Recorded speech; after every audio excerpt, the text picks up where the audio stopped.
हाँ जी,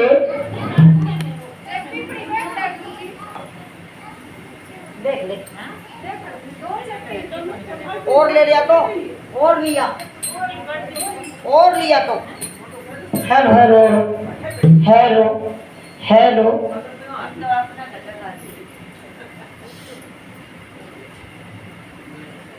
हेलो।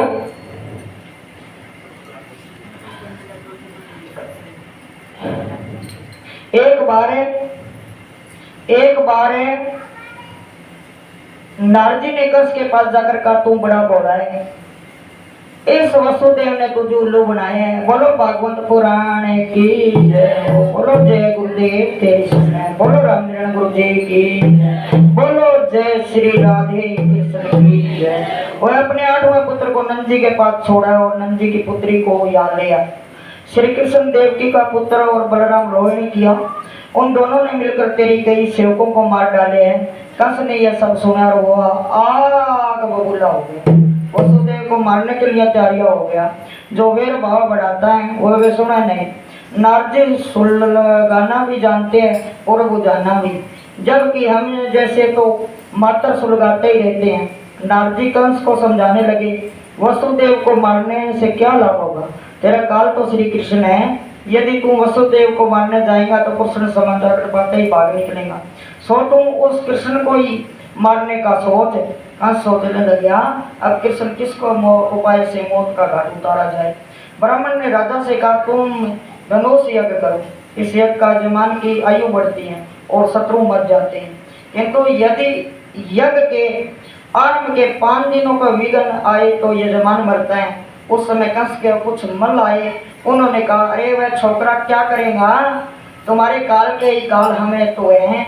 कंस ने यज्ञ के बहाने नंद के पुत्र सहित आमंत्रण भेजने की बात सोची और मल्लों से कहा, वे इधर आते ही हो तब काम तमाम कर देना। वे मेरे शत्रु विनाश काले वृत्त बुद्धि काल के समीप और पुण्यशाली पुण्य कार्य में जुट जाता है और पापी क्रोध हो जाता है। रामकृष्ण बुलाने के लिए किससे भेजूं?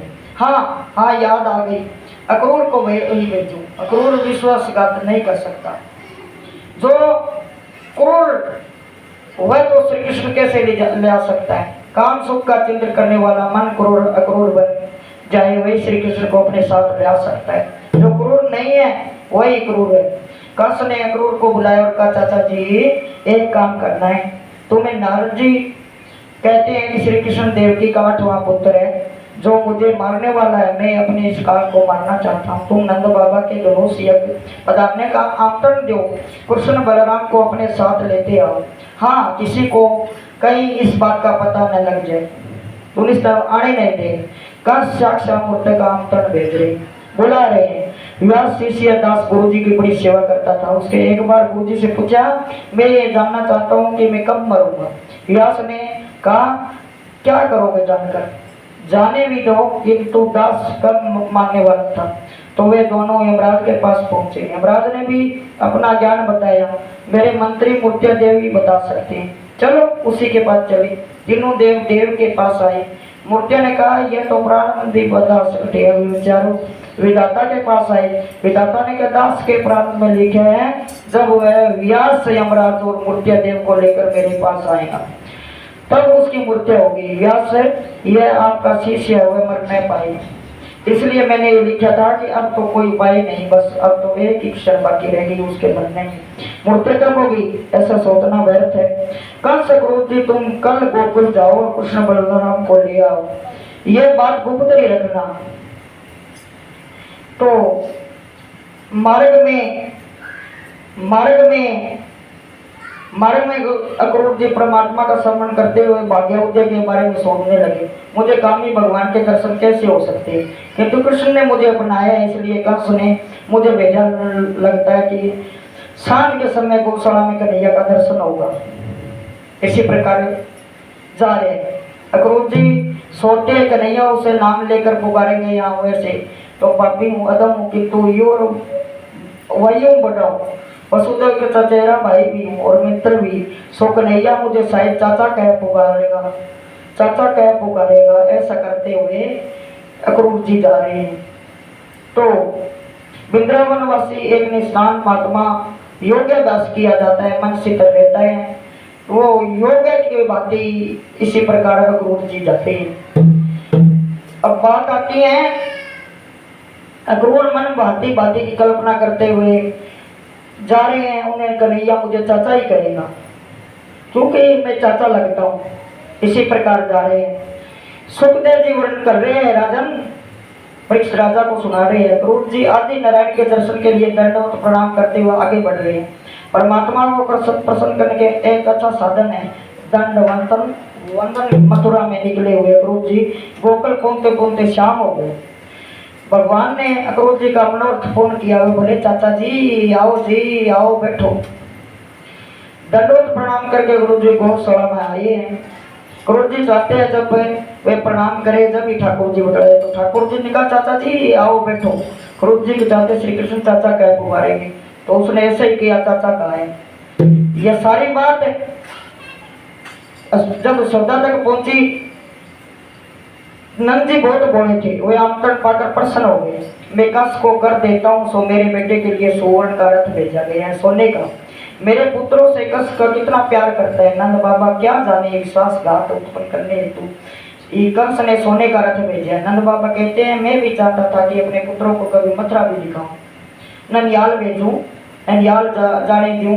ये सारी बात यशोदा तक पहुंची, उनका दिल बैठ गया।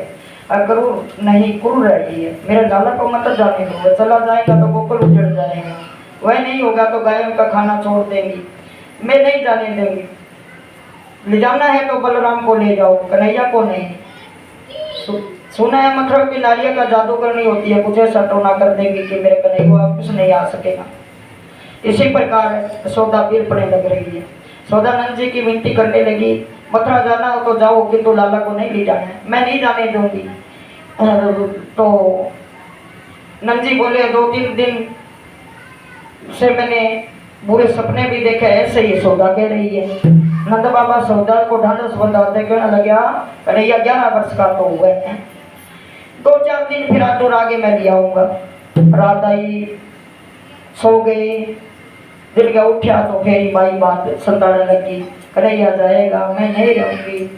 गोपियां गुरु जी से भिड़ गई। गोपियां बोली हम नहीं ले जाने देती, कन्हैया को नहीं ले जाने देती। अक्रूर कन्हैया के बिना गोकुल संसार सा हो जाएगा, चाहे बलराम को ले जाओ, हम नहीं कहती। मथुरा की पढ़ी लिखी नदिया कृष्ण को ऐसी सेवा करेंगी, हम भूल जाएंगी। वे तो चतुर है, हम अनपढ़, कन्हैया क्या क्या उल्टा सीधा पढ़ाकर वही रोक लेंगी। हमारे भाग्य फुटे हुए हैं। गोपियां विलाप कर रही है, हे विधाता तू भी कैसा निंद्रिय जीवों को परस्पर नहीं करता है। अक्रूर जी का सूझ ही नहीं रहा, इन गोपियों को कैसा समझाया जाए। कृष्ण ने मूर्छित राधा जी को देखा, उनके पास जाकर कान में कहने लगे, राधे हे राधे, पृथ्वी पर असुर बहुत बढ़ गए हैं, पापी राक्षसों को नाश करने पृथ्वी का बोझ हल्का करना है। आज तक मेरे साथ प्रेम नाचना खेलता रहा है, अब जगत को नचाने जा रहा हूँ। पहले तुम्हारे साथ गोपियों के साथ नाचता रहूँ, मैं तुम सबके साथ ही नाच सकता हूँ, औरों के साथ नहीं। सखियों मैं तो जा रहा हूँ कि तुम मेरे प्राणों की रक्षा के लिए तुम अपने प्राण की रक्षा करना। राधे में आज तक तेरे सभी भी था, अब कुछ दूर जा रहा हूँ। लीला के हेतु ही हमने अलग अलग शरीर धारण किए हैं, लीला करनी है। अब लीला गोपिया कन्हैया विरागन हमें मत जलाना, हमें कभी मत बुलाना। बाहर के पानी से नहीं, आंखों बरसते प्रेमाश्रों से मन धोया जा सकता है। गोपिया रो रही है, कृष्ण दीर्घ बता रहे हैं। कैसी थी गोपिया? कृष्ण की प्यारी थी। श्री कृष्ण अक्रूर जी से कहा, ये प्रेम की छलकते हुए हृदय ग्रामजन मुझे आगे बढ़ने ही नहीं देंगे, सो रथ जरा जल्दी चलाओ। अधीरता से सौदा रथ के पीछे दौड़ने लगी। प्रभु ने दौड़ती हुई माता को देखा तो रथ रुकाया। माता ने पुत्र की नजर उतारी, आरती की। राधा जी ने आरती की, तेरे जाने से मुझे बड़ा, माता कह रही है, बड़ा दुख होगा। मैं तो चाहती हूँ मेरी आंखों से तुम कभी दूर ना हो। कहना मैं आज एक रहस्य खोल रही हूँ, तू मुझे माँ कहता है, मैं तुझे बेटा कहती हूँ, किंतु मेरा पुत्र नहीं, तू तो देवकी का पुत्र है। वसुदेव देवकी का पुत्र है। मैं तो तेरी पालक माता हूँ, तेरा लालन पालन करने वाली दासी हूँ। कृष्ण माँ क्या कह रही है? लोग चाहे सो गई, सारे जगत में यही कहूँगा कि मैं यशोदा का ही बेटा हूँ। यशोदा बेटा, मथुरा से तुमको ये भूल जाना कि मैंने कभी मुसल से बांधा था। माँ ये बात मैं नहीं समझता, तू मेरी माँ है, अरे यहाँ सब भूल सकता, तेरे बंधन में बंधे हुआ मैं कभी नहीं भूल सकता। सदा तो कहीं मुझे भूल तो नहीं जाएगा, मुझे मिलने के लिए आएगा ना? हाँ माँ आऊँगा। गाय को पूरी पूरी रखवाली करना। रथ आगे बढ़ने लगे, गोपियाँ पीछे दौड़ने लगी है, कन्हैया की आरती उतारनी चाहिए तो फिर रोका गया है। श्री कृष्ण गोपिया से कहने लगे, दुष्टों की हत्या, देवताओं का स्नान तो मेरा जन्म गौण प्रयोजन है, मेरा अवतार का प्रयोजन तो है गोकुल से प्रेम लीला करना। मेरा एक स्वरूप यहाँ तुम्हारे पास रहेगा और दूसरा स्वरूप मथुरा में। पहले माता यशोदा के घर एक कन्हैया था, अब हर गोपी के घर में एक एक कृष्ण होगा। कृष्ण ने सभी गोपियों के हृदय में प्रवेश किया। देख लो सबके साथ उन्हीं गोपियां बोली हाँ जी। श्री कृष्ण को लेकर रथ चला गया, गोपियां चित्रली से खड़ी रह गई। कन्हैया ने गोकुल को त्याग नहीं किया, वह तो हर एक गोपी के हृदय में बसा हुआ। भगवान ने वचन दिया है। जय गुरुदेव तेरे शरण राम नारायण गुरु जी की। अक्रूर जी ने यमुना में स्नान करके स्तुति की है। रथ मथुरा की सीमा पर आया तो श्री कृष्ण ने कहा, चाचा जी आप आगे बढ़िए, हम यही उदाहरण में विश्राम करेंगे। जिस नगरी में कंस हो वही श्री कृष्ण कैसे रह सकते हैं? यदि वह अंदर जाए तो कंस का नाश जाए, प्रकाश और अंधकार एक साथ कैसे रह सकते हैं? जा काम है ता राम नहीं, जा काम है ता राम नहीं, जा राम नहीं ता काम नहीं, जा राम नहीं ता काम नहीं, जा काम है ता राम नहीं, जा राम नहीं ता काम नहीं। तुलसी कब न रह सके, तुलसी कब न रह सके, रवि रजनी एक ठाम, रवि रजनी एक ठाम। सत्याई तो दोनों भाई मथुरा देखने चले। महाद्वार से प्रवेश किया। आदत के कारण गोकुल के बालक कन्हैया के साथ चलते हुए उसकी जय पुकारने लगे। मथुरा के रानिया में सुना सुखदेव जी वर्णन करते हैं, मानो प्रत्यक्ष देख रहे।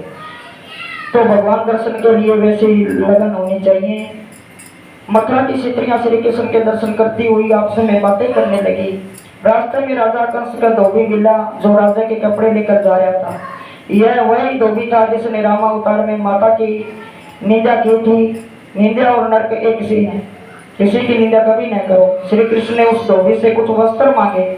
वह मूर्ख धोबी अकर कहने लगा, यह तेरे कुवार गाराम नहीं है, नगर में ये वस्त्र तो राजा के है। तूने तो क्या, तेरे बाप दादों ने भी ऐसे कीमत के कपड़े नहीं देखे। ज्यादा गड़बड़ करने लगा तो राजा सिपाहियों को हवाले कर दूंगा, बचना तो भाग जाओ इधर से। धोबी की दृष्टा बलराम से सही नहीं गई। लगता है इस धोबी के सिर पर मूर्तियां मंडा गई, लगा दो एक झापड़ से। कन्हैया ने पल भर में उसका मस्त उड़ा दिया। धोबी की ऐसा देखने धोबी के साथ कपड़ों की गठरियां वही छोड़कर भाग निकले जाओ यहाँ से। नैया तो चोरी की आदत थी, गोप मंत्री गठरियों कपड़े लेने का कहा। बालक को डर रहे थे, सो कन्हैया ने स्वयं कपड़े बांट दिए। जैसे जो कपड़ा दिया नाव का निकला। बालक आंख से नाच उठे। उन्होंने माना इस कपड़ा को सीने वाला कितना कुशल कारीगर होगा। वैसे तो ऐसा दर्जी कभी हुआ ही नहीं। यह तो अपने मित्रों को बड़े सुंदर वस्त्र बनाने की कृष्ण की प्रतिज्ञा थी जो आज उन्होंने पूरी की। तो कुब्जा, इस कुब्जा प्रसंग में कुब्जा भी मिली है। बाजाई कंस को टिक्को काटन है तो आगे ले गए रे बा, इसी विलम्ब होगी तो श्री कृष्ण जी का टिक्को काट दी। राजा रो भूल गई, श्री कृष्ण जी का टिक्को काट दियो। बोले तू ही मारो स्वामी है। तो जय गुरुदेव तेरे शरण राम नारायण गुरु जी की जय।